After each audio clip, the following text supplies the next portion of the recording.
Hello once again, and welcome back to Herd Immunity News. I'm Marcus Bozza. Today, it gives me great delight to welcome back on Mr. Godfrey Bloom. Godfrey is really a man for all seasons, and it's unfair to say he's a political expert, a financial expert, a great raconteur, has a fantastic sense of humour. He's one of those people that we're blessed to have in this country for his insight into a plethora of matters. He probably has the best website out there as a comprehensive go-to for so many subjects that we'll touch on later. And we always leave the links to this great man's work. But without further ado, may I say, Godfrey, how are you, sir? I'm very good. Thank you very much. And what a pleasure to be invited back, Mark. Good to see you. Great to see you too. And we always keep track of what you're doing and saying on your Twitter site, on your website. But there is so much to cover today. But the first thing that we want to put to you is Keir Starmer. Now, we haven't spoken since. Keir Starmer has now, as we speak today, just over 2 months, although it seems a lot longer for many of us, that he's been Prime Minister of this country. Can I get an overview of Keir Starmer and Labour's governance of this country so far?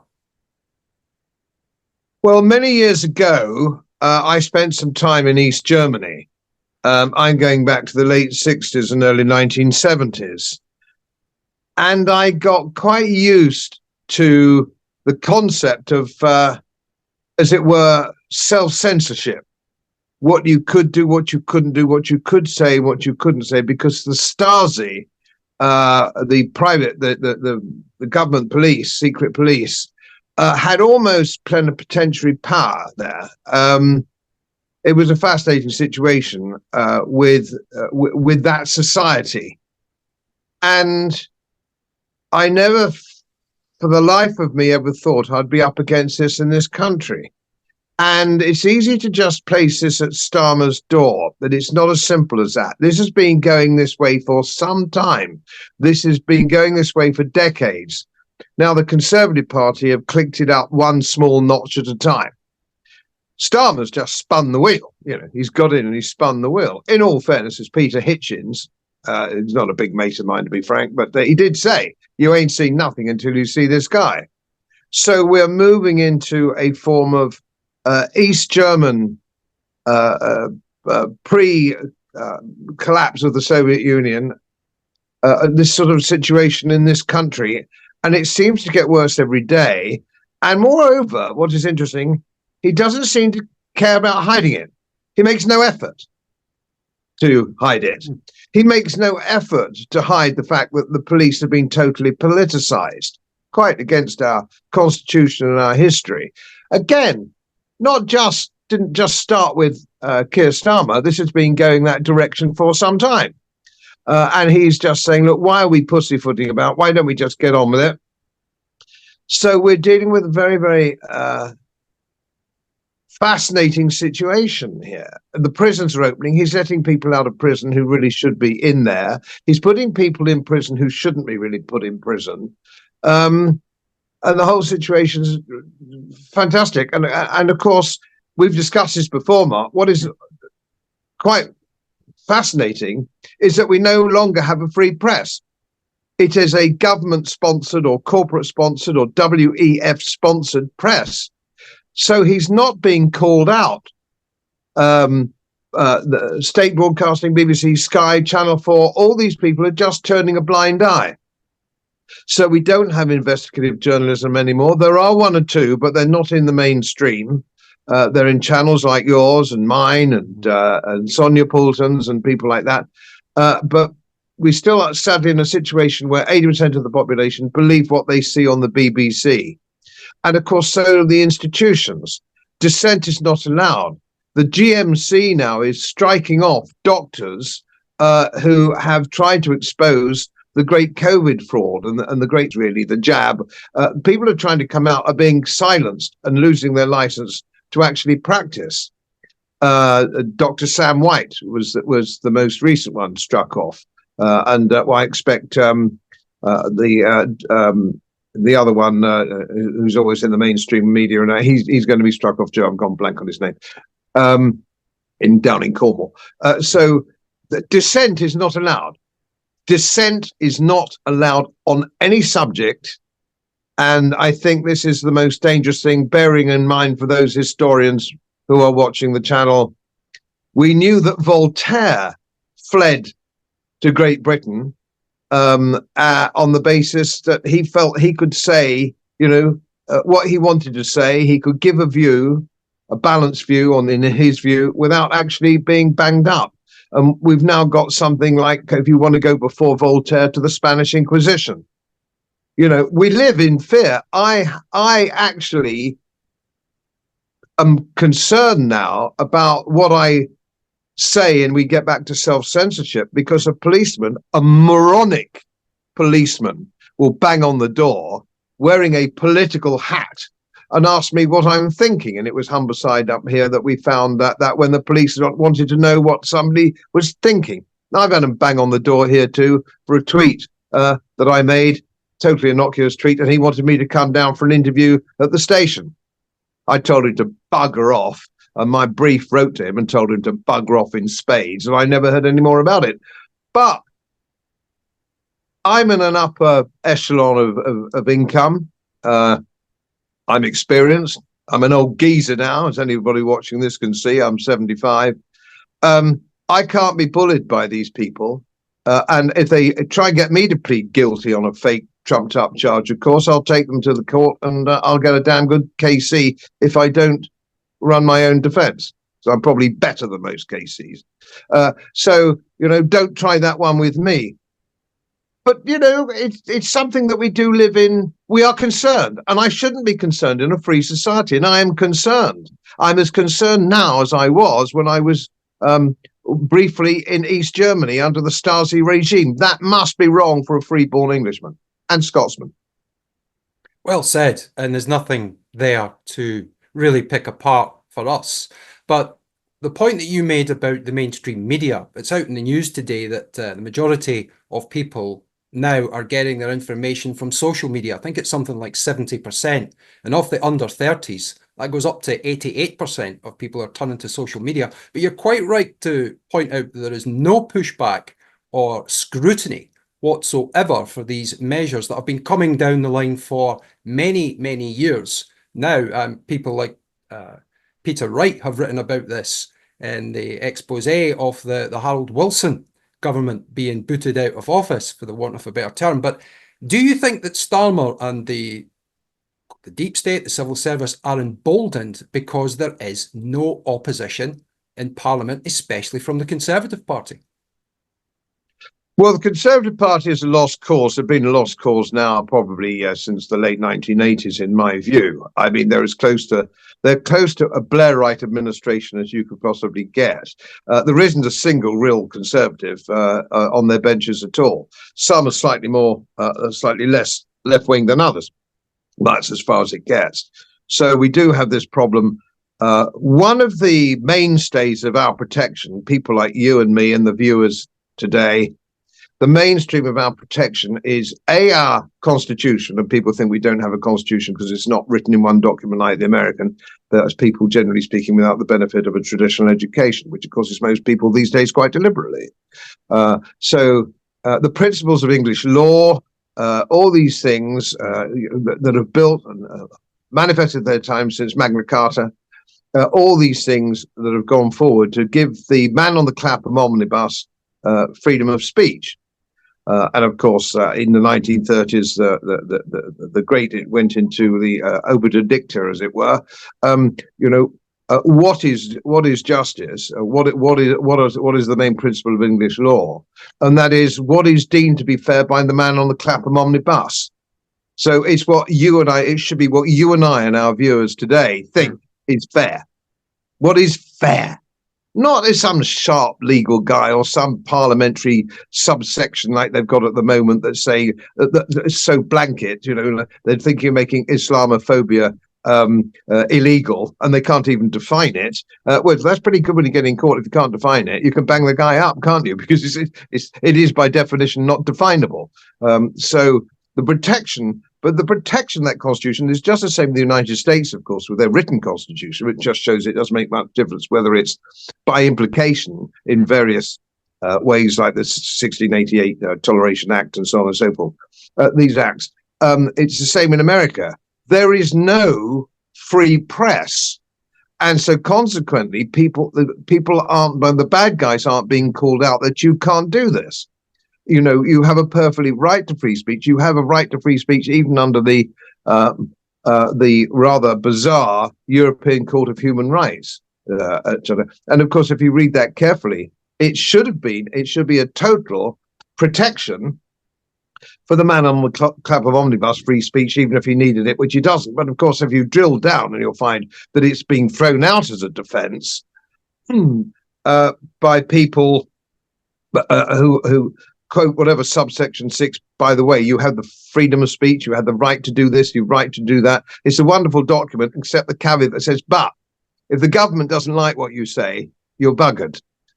So you've got the freedom of speech as long as the government are okay with it. That's not freedom of speech, of course, and that's coming out more and more now. So the European Court of Human Rights defence, which should work, doesn't work. Our own constitution should work, and our only protection is the free press and investigative journalism, which has completely and totally disappeared, except from social media. And by goodness me, I don't know that that's going to last very long. I think they'll be clamping down on that. Well, they are already. They're calling en masse for Elon Musk and Twitter to be closed down. They've put out an arrest for him in Brazil. So that the culling of any voices of opposition, as you're correctly pointing out, there are similarities to the Stasi, the politicization of the police force, the gulags with the emptying of the prisons to make way for those voices opposing the view and the ideology. We even think back to possibly the Reichstag, and where that was used as a catalyst to arrest a few hundred people, but it ended up over 100,000 people in 1930s Germany. So there are so many similarities. You're a great historian, Godfrey. As you've just pointed it out yourself, there are so many similarities to the playbook, but the pace at that it's going now may well be emboldened by the British public's reaction to the COVID era and the mandates and diktats that were put on them. Do you think that plays a role into how much and how far they're willing to push us? Yes, indeed. And Graham Brady, I think it was, made the point in the House of Commons 3 years ago from the backbenchers. And I've been, blogging on this since that time. And my website carries quite a lot of detail on this matter. What Graham Brady said was that the governments, not just the British government, governments generally are watching very closely to see what they can get away with. And we live in a situation where the government could stop you inviting grandma to Christmas lunch. They could stop you visiting grandpa who was dying in hospital, and they had to sort of wave at you through a window at best. Unbelievable. I would argue even the bloody Stasi wouldn't have dared do that. Yeah. Even the Stasi wouldn't have dared do that. And I stood there stunned because I never believed that we would put up with it. Incidentally, I didn't put up with it. My family didn't put up with it. We took no bloody notice of it at all. We got on with our lives. And if I wanted 10 people to a dinner party, I bloody well had 10 people to a dinner party. You don't mess with me with that kind of shit. And so I took no notice. And if we'd all done that, we'd be a freer society than we are now. But we let them do it. We dropped our trousers and we bent over and we took it. That's what we did. And of course, now they think they can get away with absolutely anything. But, and here's the but, one of the good things about Keir Starmer doing it so fast and so obviously and so without apology is that now even the thicko British electorate are beginning to notice what's happening to them. They're having their arse felt. And so now the man on the Clapham omnibus is actually going, bloody hell, what's this all about? The only people, I think I've made this point on your show before, Mark. Yeah. The only people who haven't woken up are the English middle class. The English middle class are without doubt the most stupid group of people on the face of this planet. Now, the artisan class, if I go to my local boozer, as I was on Sunday, much to my headache the next morning, was a 10-pinter. everybody there is a Sparky or a Chippy or a builder or whatever it is. You know, it's a very blokey pub. My wife says it's very blokey, which is why she probably quite likes it and always comes with me. You might find two women in there. But anyway, it's a damn good pub, artisan's pub, Yorkshire pub with that lovely Yorkshire dry. Champion, lad, champion. So you can't fool them. You can't fool them. They know exactly what's going on. They know how many beans make five because they're at the sharp end of regulation and bits and pieces. You know, small businessmen, sole proprietors. They know. But my friends who used to grace my dinner party table, sadly, who no longer do, Oxford, usually Oxford, my friends, not with one or two very noble exceptions, let me say. Oxford, I don't know what happens at Oxford University. I think you need a lobotomy before you can actually start your course. They are so naive and so stupid. It's unbelievable because, you know, you could set their trousers on fire and they wouldn't know what bloody hell was going on. But of course, the really clever ones are in the civil service. And they're the ones doing it. Now, they're the clever, evil sods. You know, we've seen them over hundreds of years, from Balliol College in particular. But you can, you know, you could look them all up. The likes of Boris Johnson and all these people, all Oxford, David Cameron, you know, with their fancy drinking jackets and all that kind of thing. The Bullington Club. The Bullington Club. The Bullington Club. Yes. Thick in some ways, but cunning like a fox. Now, your fox, and I've chased many a fox. Whoops-a-daisy, I've lost me a few. I can tell you that the fox isn't an intellectual, but he takes a bit of catching. He takes a bit of catching because he's cunning. He's a cunning sod. And so these Oxford people that get to the top of the greasy pole are cunning sods. And that's the problem. Now, if you've got a thick middle class, which we do have, those, and of course, great swathes of them work in the public sector. 6 million of them are in the public sector. I mean, that's 6 million Keir Starmer votes, isn't it? What's the first thing he did when he came in? He gave them all a pay rise. He's not stupid, is Keir Starmer. You know, he doesn't care about pensioners because he said that probably they don't vote Labour anyway. So pensioners, we can steal that from and do that to them, cull them. But what he'd really like to do is do what Stalin did with small farmers. He'd like to really just starve them to death. That's his goal. Because they're useless mouths. Let's get back to the WEF, World Economic Forum. They're useless mouths, old age pensioners. It doesn't matter what they've contributed over the years. They're useless mouths. And if they die, 4,000, Keir Starmer's own words, his own party's words, if 4,000 die of cold this year, he'll go, good. That got rid of 4,000 people who are just sponging off the state, in his view. So even his own backbenchers are horrified. I don't think people became Labour MPs in order to cut the winter allowance, energy allowance, because energy is so expensive because of their own policies and the previous Conservative. It doesn't need to be expensive. It doesn't need to be expensive. And this is the crazy bit about it. So he's brought this on himself. So he's an evil bugger. Well said to all that. But you mentioned the winter fuel payment cutting and culling. Now, there's so much evidence and so much material of Starmer saying and promising, almost like a cast iron guarantee, that he would not touch that. And it seems to have backfired in his face massively. Even your old friend, Laura Cheeseburger of the BBC, she had them on the ropes when she's quizzing them over these moves. And it seems to have galvanized the people in some way that we maybe have not seen for many years. Perhaps even since the poll tax revolt that saw off Mrs. Thatcher. Isn't it fascinating? I mean, these fellows, I mean, I was in politics long enough to know that all these characters have people behind them telling them to do this, not to do that. That's bad politics. This is good politics. Don't do that. Don't do that. Blah, blah, blah. What was their reaction, these people, you know, the Alistair Campbells of this world and other evil sods, when he said, I'm going to cut the winter fuel allowance for all his pension? Didn't they go, you know, why would you do that? It's about £1.5 billion. And in the same week, he announced that we're going to have £10 billion go to Africa to stop the sun shining. For climate change. I mean, the political ineptitude of this I mean, if we had another election tomorrow, everybody would go back to the bloody useless Conservative Party. Correct.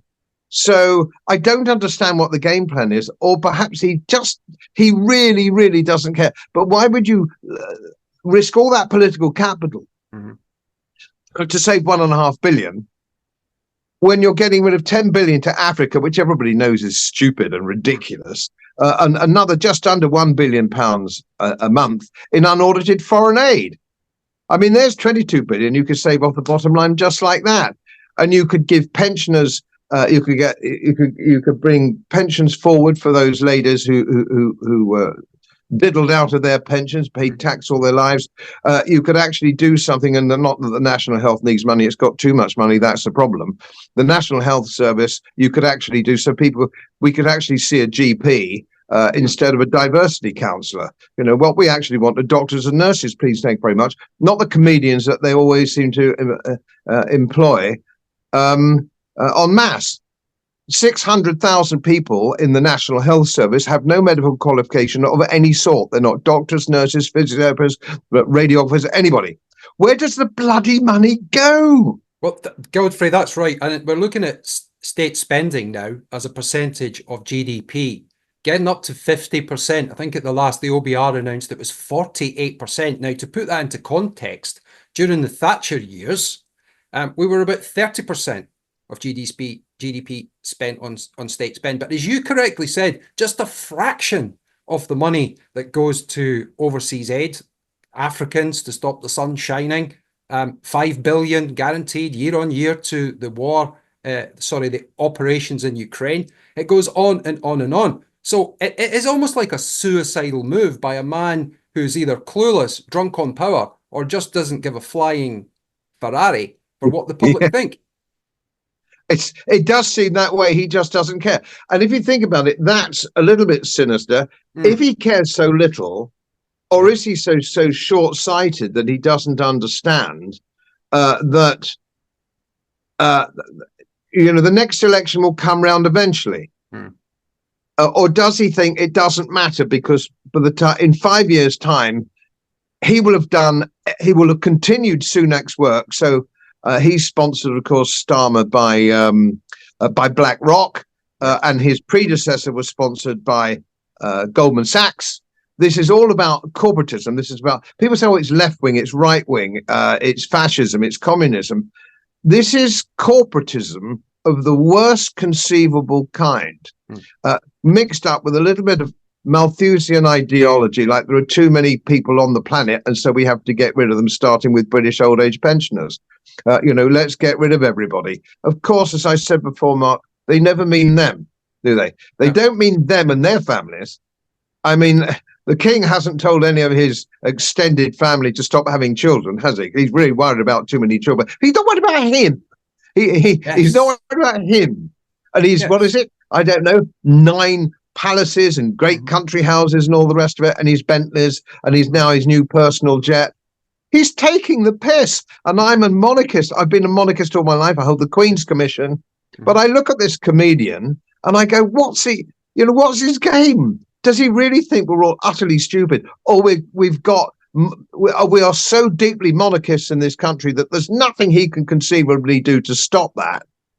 Well, sorry to interrupt you, Godfrey, but the king took an oath to be neutral, didn't he? But it hasn't stopped him going on about climate change, how we have to do more for migrants because they're not getting the accommodation and the welfare that we're providing for them, despite us costing us maybe 5 billion every year to house, clothe, feed, and medicate these people. Why hasn't the king taken it upon himself to jump in to protect the elderly? Well, you would think, and of course, a lot of people don't fully understand the constitutional role of the monarch and the coronation oath, which is no longer taught about in schools and so on. So they say, oh, well, the king can't do it. He can't do any of that. He's a constitutional monarch in a parliamentary democracy. Yes, he can. He doesn't have to put his signature on the bottom any more, I have to say, than Her Majesty put her signature to the accession to the European Union, which was directly opposed to her own coronation oath. So I'm afraid you cannot trust the House of Windsor. No. Now, you probably want the Stuarts back, but I mean, yes, lovely people. Well, they're not German, Godfrey. They're not Yeah, Germans. We have Germans I running the know. show. They're Well, one might make a case for the Plantagenets. I don't know, but I'm still, broadly speaking, in favour of constitutional monarchy because it Indeed. works if it's done right. If Indeed. it's done right, it works. Like Brexit. But done the way that we're doing at the moment, the complete abrogation of the king's responsibility to his subjects, that's not allowed. That's again his coronation oath. And if anybody hasn't read his coronation oath, it's not that long. You can Google it up, read it by all means, and just see just where the flaws are. Indeed, sir. Now, that's the political side taken care of. Now we're coming to something a little bit more hopeful, shall we say. We're talking about finance. This is another one of your many areas of expertise. You're an award-winning fund manager. And anyone that doesn't know, you've got probably the best comprehensive website in Europe, let's say, when it comes to investment. There are guidelines there. We're not giving anybody any advice. Let's just make that clear. But you will leave the evidence for people to read themselves and come to their own conclusions. We've got Rachel Reeves's first. We've got her first budget in October, 23rd of October. We've heard so many stories of how we're looking at corporation tax rocketing up, council tax rocketing up. What can people do before that as a pre-budget move with their finances? Well, the problem we have with Rachel Reeves is that she is a Keynesian economist, sometimes called, it's been morphed into MMT now, modern monetary theory. But broadly speaking, she believes that tax is beneficial, that government spending puts money into an economy. So she's coming from the wrong direction to start with. What she doesn't understand and what she needs to do is actually perhaps read the history of Hong Kong post-war under John Cooperthwaite and understand that if you want to grow an economy, you free the economy up. You get rid of all the rules and regulations, petty rules and regulations, all the rest of it, and you reduce to as close to zero taxation as you possibly can. And you understand that every single damn thing isn't the responsibility of government. She might look at the biography of Lord Salisbury. I've mentioned this on your show before, who was a true conservative, and I don't think we've had a real one since, to be frank. So there's Lord Salisbury, and perhaps you might like to go recently to Eberhard, who was the financial chancellor of the German Republic post-war, who said, we've tried all this fashion, we've tried National Socialism, we've tried all this government control, it doesn't work. I'm going to step back and let the German people get on with their lives and do what they want. And that's what they did. And that's where we saw Germany, who lost the war. Germany was devastated, overtake us, their economy overtake us, for the simple reason they left the economy alone. Now, we didn't. We had Clement Attlee and we had rampant socialism in ours. And of course, we were overtaken in no time by the people who lost the war, the Japanese and the Germans and everybody else. That was an absolute disaster. So what people don't understand is that taxation is bad, government spending is bad, borrowing is bad, printing money is bad. It leads to inflation. And the only reason we haven't had inflation much earlier than this is because inflation went into asset prices. Asset prices went up, but it didn't reach Main Street, as they call it in America, or the High Street. Well, it's reaching it now. And we know they fiddle the books and they try to say, oh, it's only 2.5% in the last year. Oh, bless them, really. They really do think we're stupid, don't they? And it's the same in America. And it was much more than that before. And it goes up in leaps and bounds. It doesn't, follow a trajectory. Inflation, you get rampant inflation for a bit, then it stops and then it starts again. It only stops if you stop government spending, reduce government spending, and reduce taxation and regulation. That's when your economy starts to recover. And it's as sure as me, God made little green apples. I mean, it's ridiculous. You do not need a doctorate in economics from Cambridge University to understand this. This is what used to be O-level economics. And now you're not allowed to talk about this. It's terrible. Government spending is good. As if and only even Winston Churchill, who was a hopeless economist, but even he knew Even he knew when he said taxation, a country trying to dig itself out of a hole with extra taxation is like standing in a bucket and trying to lift yourself up by the handle. You know, it ain't going to happen. Now, this young lady was very junior at the Bank of England, Rachel Reeves. I'm sure she's a very nice lady. I don't know her particularly well. I have shared a panel with her once some years ago. I think it was in Leeds. Bless her. It's a bit like one of those discussions you have with young undergraduates or sixth formers. You know, they're full of idealism and they've got plenty to say, but they've got no real experience or understanding of how things work at all. Bless them. Now, that's all right if you're a fresh-faced youngster at Cambridge. That's okay. It's rather endearing, in point of fact. But it's bloody disastrous in the Chancellor of the Exchequer. And she's not alone. Most of the previous Chancellor, you go back to Lawson, every Chancellor of the Exchequer we've had right the way back to Lawson really hasn't understood economics at all. They just don't get it, which is why we're in the shit we're in. Otherwise, with a very highly controlled economy that we've had in this country since the days of Thatcher, if you will, it's the reason we're now £3 trillion in debt. The tax level is the highest it's been since the war, in my lifetime. And so the whole country is going to rat shit. It's because our politicians don't know how to run an economy. I've often said that what we need as Chancellor of the Exchequer is an old-fashioned working-class Yorkshire housewife who knows how to balance her books. Sure. That's what we want. We want somebody in number 11 Downing Street who actually understands you cannot continually spend more than you bring in. You can't do it. Go back to Micawber and Dickens, of course, couldn't you? That's famous. I mean, these old sayings are great. You know, neither a borrower or a lender be. Don't have it if you don't. You know, don't spend it if you don't have it. These old sayings that grandmama or granny, as we say in Scotland, with kept them going, and it kept food on the table. But when we're looking at investments as a nation, we're spenders. We're not savers. But looking to people who now are getting in touch with Herd Immunity News and myself and saying they're downsizing their properties to the bare minimum in order that they can take the residuals and invest in things like gold and silver. What do you think to those people that are saying that sort of thing? Well, I think they're reading the runes. I think they know what's coming down the track. And I sometimes ponder, I know people might not think that's because I'm an arrogant little sod, but I do ponder sometimes and wonder, am I right about this? Am I missing something here? Is there some big piece of the jigsaw that I'm just not getting? But I don't think there is. You cannot, let's say the national debt now is going up by £350 million a day. It's absurd to imagine that you can go on like that. And they come in and Rachel Reeves was saying, oh, well, you know, there's a black hole. Well, firstly, of course, there's been a black hole for years, and to pretend they didn't know about it is disingenuous, to say the least. She knew exactly where it was.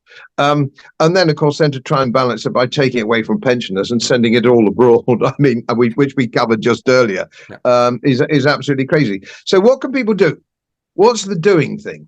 And I'm on your Countryman's show in a couple of days. Yes, Jim Ferguson and you are going to do a little stream experience when it comes to buying a sovereign. So I'm looking forward to doing that, because everybody thinks, oh, well, you know, the thing is with Bloom is that, you know, it's all very well if you're a very rich man, he'll tell you how to get richer, you know, which I will. But I'm very big on the reason I do this, which is to say my site is non-profit making. There's no subscriptions. I don't take any dough for anything. So it's I take advertising, people advertising on my website. That's fine, but I don't take anything else, and it's totally independent. Exactly. So the point that I'm making really is this is really pro bono publico, because I always felt is because our electorate has been betrayed, or the ordinary working man has been betrayed, in my view. And if I can do anything to help them, that's what I want to do. And what can he do? Let's take your example of the guy who downsizes his house. Yeah. And I think the opportunity for doing that, the window to do that will be closed by Easter, in my view. when you can't sell you can't sell any kind of house. And we saw that, if you remember, in 1973 and 1989. You couldn't shift the house. People always think, oh, well, property, and I can always sell my house. You can't. You can't. You're going to look up the figures in 73 and 74 and 89. You bloody well can't. So you might be able to adjust at the moment. I think it's already dying by the number of for sale signs I see starting to sprout. And that's always a giveaway when everybody's starting to, do this. But let's say that guy does it. Let's say he makes 50 grand out of downsizing by the time he's paid his bills and all the rest of it. And he's living in a middle ranking sort of outside London. London's a different game, but so let's say he's got 50 grand back in his pocket. Yeah. Well, I would argue gold coinage. And the reason I argue gold coinage is because it's not an investment. It's not an investment per se. It's a store of wealth. I've said it before. It's a store of wealth. And what I tell undergraduates when I'm lecturing at universities is a sovereign, the old gold sovereign, in 1900, I have one in 1900, I think 1905, that would buy you bed and breakfast. That would buy in a decent Berlin, London, Parisian hotel. That's what it will buy. That's what it bought then. It will buy that today because the sovereign's worth about 450 quid. It will buy that in 100 years' time. History tells you this. 2,000 plus years of these gold coins being money, and 5,000 years as a store of wealth. Because you go back, what did the Egyptians wrap themselves in? It was gold, the gold this and gold that. Okay, it wasn't coinage per se. But silver, you could argue, make a case for silver, but we go down a rabbit hole if we do that. But if it's gold, first of all, it's coin of the realm. So it doesn't carry VAT. It doesn't carry capital gains tax. You could put quite a significant amount of wealth in the tea caddy. If you've got a lot, I've been collecting the stuff for years. So it has to go in a lockup, an independent safe deposit in London. Like Bricks, for example. Bricks, very well known company. Just for example, there's a name, the Bricks. Yeah, that's right. But that's quite easy. And if you buy your sovereigns from a reputable dealer, all listed on my website, a reputable dealer, and they're all pretty reputable. Most of them. There are one or two cowboys out there, but they don't go to it. They're not on my website. There are regulators that they have to be. They have to, but the Gold Council and so on and so forth. It's not highly regulated, but it's regulated enough to protect the man on the Clapham omnibus. Take delivery. The golden rule is take delivery. You really want it in your hand. You want those gold coins in your hand, and if you've got too many of them, you have to lock them up because you can't risk a burglary. We're in a very low time here, but I still wouldn't risk it in the house, and we're away a lot and so on and so on. So I don't keep it here. Hey, everybody out there, I don't keep it here. And ditto. Don't bang on the door. Ditto. Yeah. Don't bang on the door or you shoot me or blow my legs over the ground. It's not here. No, not here, Governor. And I'm more likely to blow your legs off, mate, if you're listening there, if you're a burglar, than you are mine. But you have a very nice sword as well, we believe. Yes, I've got my regimental sword. Yes, I'll skew you. You've probably got a claymore. You do too, just in case. So you've got that. It's hidden. Yes. Okay, if you buy under £10,000, it's not. There's no registration, to my knowledge. If you buy more than £10,000, the gold bullion dealer is obliged to keep it for government inspection. If that's the case, in 2, 3, or 4 years' time, that will just fall off the log. That won't be there. So that's yours. Can't be taxed because nobody can find it. Nobody can see it. It's in your tea caddy or dug in your back garden. Or whatever you want to do with it, and it will always be worth what it was worth when in spending power. You might make a buck out of it, it might go up, but that's not the game to play. What do you want to do? You've got that 50,000, you've worked hard for that, you've paid a mortgage on that, you've sold your house at £50,000. Let's say you're 60. Just grab it out of the air. 60 years old, there's your 50 grand. It's okay, it's safe, it's in gold, coin of the realm. Yes. What won't you get when you're 70 or 75? National health. It will be gone. It's virtually gone now. Yes. I mean, now I need to see a quack about something. It's private. Yeah. It's a private clinic. I can't get a hold of him because there's overflow in the national health. They're sending them to private clinics and the taxpayers picking up the tab. So when I go now for my stuff, it's full of national health punters. who are being paid for there, which I feel quite resentful about because my checkbook's coming out, my credit card's coming out, and these buggers are on the freebie. But never mind, leaving all that aside, it won't be there, people. Yeah, it won't be there, especially if you were born here. It won't be here. If you're the taxpayer all his life, you're that man on the Clapham omnibus, it won't be here for you in 15 years' time. Now, I think most people watching your show or watching Jim's show or my channels, yes, they know that. They know that. They do. So that's the best option. Take sovereigns or half sovereigns, because otherwise you're going to have a coin which is worth 450 quid.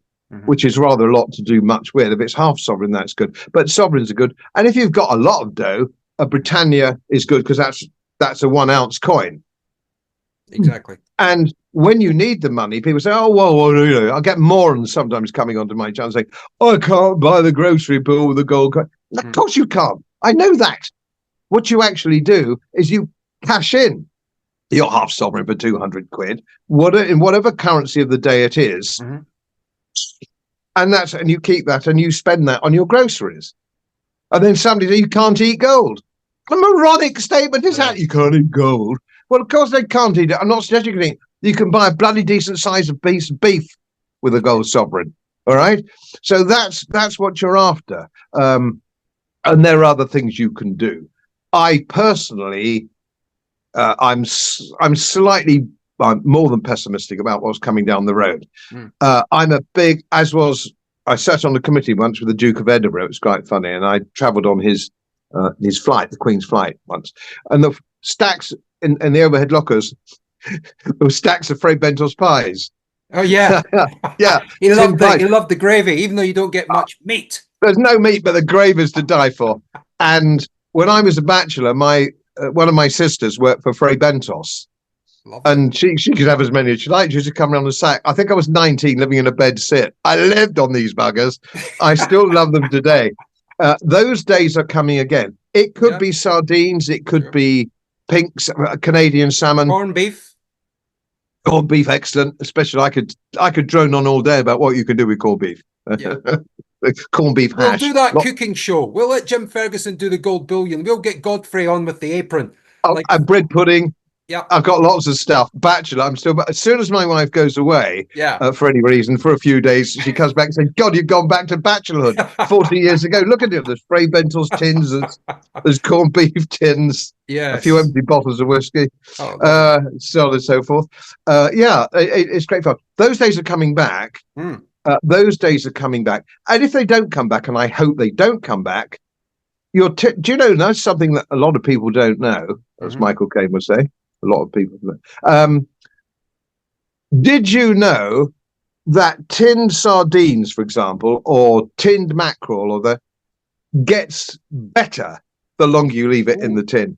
And I had a friend of mine, a wealthy man in Leeds, who used to collect them. He reckoned that they were you need to keep them to be really good 20 years. Sardines, and they're very good. And the French know about these things. There's some shops in France that they will sell you 20 because they're better. It's a bit like wine, or it's a bit like beef or whiskey. Exactly. And now don't ask me why. I couldn't tell you the technicalities. And they will last. And of course they did. If I know if you remember, Mark, they dug out some stuff that Captain Scott. They found some Captain Scott's kit when he was in the Arctic, making a complete prat of himself.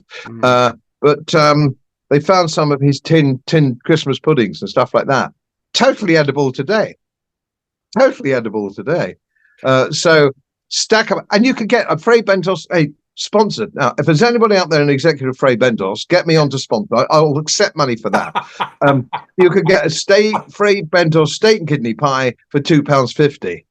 And the advert would be, they're smackingly good as you whack over the head a very low rent, low grade leftist hack. I forget his name right now. I think it could be Michael something. Michael Cricket Bat. That's right, yes. It was quite funny, on that, just on that story was quite funny. Somebody said, that's assault and you could have done this and you couldn't have. I said, look. I whacked him over. There was no problem because we had a pint later as well. Yes. Yeah. which a lot of people don't know about. But I used to do a little bit of boxing in the army, and I can tell you, if I'd whacked Michael Crick, it'd have stayed whacked. Whacking him over the head with a brochure, he got off very lightly. We always talk about it and bring it up because it is one of your great moments. I mean, there's been many of all the speeches and everything, but as far as a little bit of horseplay is concerned, it was a friendly tap over the head, and it really hit a nerve. It hit a nerve with a lot of people. But just to finish up on the financials. Yeah, sure. Sorry, I digress. Well, I took you down that. As soon as we start talking about Mr. Crick, things go a little bit awry. But companies, organizations that are on your website, such as the Gold Bullion Partners, they are actually getting into the mainstream now. And one of the great gentlemen there, Nicholas Ward, has been speaking with Neil Oliver. Fabulous interview. Incredible, that we'll leave the links to. But Neil is like yourself. He's a man for all seasons. Is a Renaissance man, and he is saying to people, beware, because this shit is coming down the tunnel apace. You better get ready for the storm, and if you don't, hell mend you. And I plugged my book for a second here, which is in its second edition now. It's on Amazon. It's easy to get, and it's at cost. It's an aid memoir. It's a wee book. Okay. Beautiful. And it's 10 years old. I've updated the graphics, but now the graphics are 2 years out of date and graphics move. But it's not that. The principle of the thing, and it's called the Coming Crisis, and it's about banking, and it just gives you all the graphs and stuff you need to know. What is money? Most people don't know what is money. How do you define money? What is it? What's it for? How did it come about? In the old days, the Sumerians used to use sticks and stuff, but money really, since the Egyptians, as money has always been the silver drachma or gold coins or silver coins, and that hasn't changed. Nothing's changed. It's all on my website. You can find it all on my website. Yeah. It's all easy peasy there. But it does help because there's a lot of people doing channels and a lot of people doing interviews, and people get bewildered and they go, well, it sounded convincing. That bloke Bloom sounded a bit convincing, but I don't know what to think because I heard something else completely different from somebody else. So as I said, you said earlier, not investment advice. I don't give investment advice. What I do is try and guide people onto the target. It's still, if you find if you like a dealer there, for example, it's GBP, Gold Bullion Partners, or Pure Gold, or Bullion by Post. There are other options, of course. Yes, there are lots of options. Do your own research, and if you're going to be a big investor, and when I say big investor in gold, it doesn't have to be 1 million or 2 million. Sure. I would say, because it's all relative. So if you're an ordinary working Joe and you've got £50,000 worth of gold, that's a big sum to you. It's a big sum anyway, unless you're a multi-millionaire. So then the thing is with the sum, and it's all on the website, so I'm not going to sort of flog anything. But if you can get hold of a guy there, and he will be your account advisor. So you might want to put the toe in the water. You want money, but do a little bit more by Christmas. You want mine to view when is a good time to buy, what is a right coin to buy. Sure. So you want to speak to the guy at the trading desk. Yes. And you want somebody who's knowledgeable, not just a guy who's a telesalesman. Yes. There's nothing wrong with that. I'm not a pop at anybody, but it's nice if you can speak to somebody like Nick. Nick. Yep. Yeah, you get kind of there, and you'll get a sensible conversation from the guy. He's not there. He wants you to be a customer of his trading platform in the long term. Exactly. He's not interested in flogging. And the other most important thing is, what do they buy back at? This is the key. Everybody goes, I'll get that. Now that's tuppence cheaper than that. Or that's, that's not the point. Most bullion dealers will sell you a gold coin at the same price because they get it from the mint. They make a mark on it. That's how they make their money. Now, you don't want to pay a whack when you want to sell it back. The day you come to sell it back, some of these bullion dealers will charge you a 5% discount. So when you've built up your gold portfolio, you might find that when you want to sell it back, you'll whack for 5% of it. Now, you want to find out what they buy back at and what the tradition of buy at, what's their provenance, what's their history of buying back. And the ones that I particularly recommend make a commitment to buy back at spot or close to spot as can be. Yeah. And they can't guarantee it. It's impossible in the gold market or commodity market to do that. But they say, we'll buy that back from at spot unless the whole world has gone mad, you know. Is it a good time to buy gold? It's always a good time to buy gold if you're patient. Patience is rewarded with gold. It can stay flat for 3 years. You know, you could buy a sovereign for one of my first sovereigns I bought. I think there was something like 180 quid each. Wow. You know, and they stayed at 180 quid for ages and ages. And I thought, well, it didn't matter to me because it was strategic. Your gold holding, your gold coins are for at least 5 years. If you want them back under 5 years, please don't bother because, you know, you might get lucky. But we're not in the get lucky. You know, it's like Clint Eastwood. You know, I mean, there are forecasts. Do you feel lucky? Exactly. Do you feel lucky, punk? There are forecasts. Not you, sir. Not you. But there are many people saying that silver is going to far overtake gold because of its so required, it's so essential, it's so necessary for this net zero bullshit. That we won't take you down that rabbit hole today on net zero. It's all on the website. I'll be happy to come and talk about it again. Yeah, another time. But my fingers have been burnt on silver. Yeah, exactly. And I'm coming back into silver, and we can discuss that another day. Yes, I have reasons for that. And silver's good, but you need to know a little bit more about what you're doing. Yeah, it's wise advice to put a full stop on that there on the gold. And as always, we'll direct people onto your website and all your other works. But all that remains for me to say, Mr. Godfrey Bloom, is thank you very much for appearing on Herd Immunity News once again, sir. Great privilege and pleasure. Thank you. As most of you know, my work is very heavily independently research based. And I get my information from all over the world. It would help if you press the subscribe button and the little bell next to it, because the more subscribers I have, the more likely it is that international independent research institutes will share their material with me. It's most helpful, and then of course I automatically share it with you. So surprise won't cost you anything. Thank you very much.